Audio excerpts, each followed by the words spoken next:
कानपुर की सीसामऊ सीट से समाजवादी पार्टी के निवर्तमान विधायक इरफान सोलंकी की मुश्किलें मध्य पूर्व की जंग की तरह हैं जो कम होने का नाम ही नहीं ले रही हैं। इरफान सोलंकी की सज़ा से जुड़े मामलों में इलाहाबाद हाई कोर्ट में गुरुवार को एक बार फिर सुनवाई नहीं हो सकी। गुरुवार की सुनवाई मामले को सुनने वाली डिवीज़न बेंच के नहीं बैठने के चलते टल गई।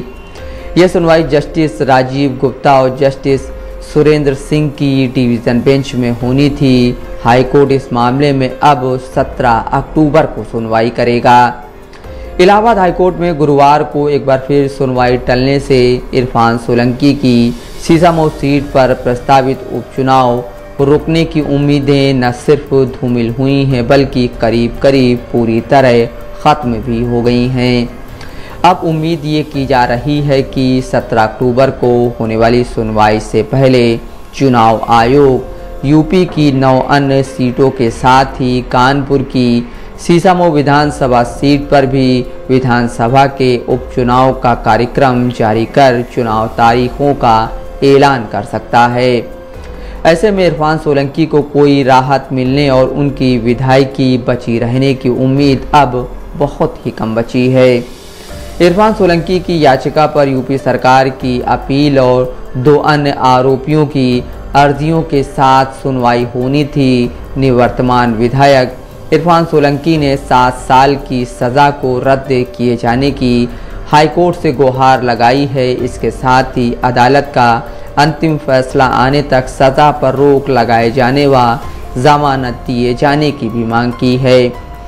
दूसरी तरफ यूपी सरकार ने भी इरफान सोलंकी को मिली 7 साल की सज़ा को बढ़ाकर उम्र कैद में तब्दील किए जाने की अपील की है। 7 साल की सज़ा मिलने की वजह से इरफान सोलंकी की विधानसभा की सदस्यता निरस्त हो चुकी है।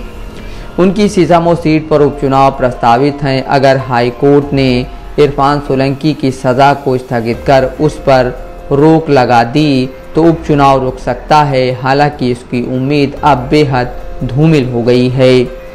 इरफान सोलंकी के वकील उपेंद्र उपाध्याय के मुताबिक उनके मुवक्किल निवर्तमान विधायक के साथ ही इस मामले में सज़ा पाने वाले उनके भाई रिजवान सोलंकी और एक अन्य अभियुक्त याकूब ने भी हाई कोर्ट में याचिका दाखिल कर रखी है। इरफान सोलंकी, उनके भाई रिजवान सोलंकी और याकूब समेत अन्य पर कानपुर में जाजमऊ की डिफेंस कॉलोनी में रहने वाली नज़ीर फातिमा नाम की महिला के घर आगजनी करने के आरोप में केस दर्ज किया गया था। कानपुर के स्पेशल एमपी एमएलए कोर्ट ने इसी साल 7 जून को समाजवादी पार्टी के विधायक इरफान सोलंकी और उनके भाई रिजवान सोलंकी समेत 5 लोगों को दोषी करार देते हुए 7 साल की सज़ा के साथ जुर्माना भी लगाया था। इरफान सोलंकी इन दिनों यूपी की महाराजगंज जेल में बंद हैं जबकि उनके भाई रिजवान सोलंकी और अन्य कानपुर जेल में हैं। नफीस अहमद, दस्तक लाइव न्यूज़।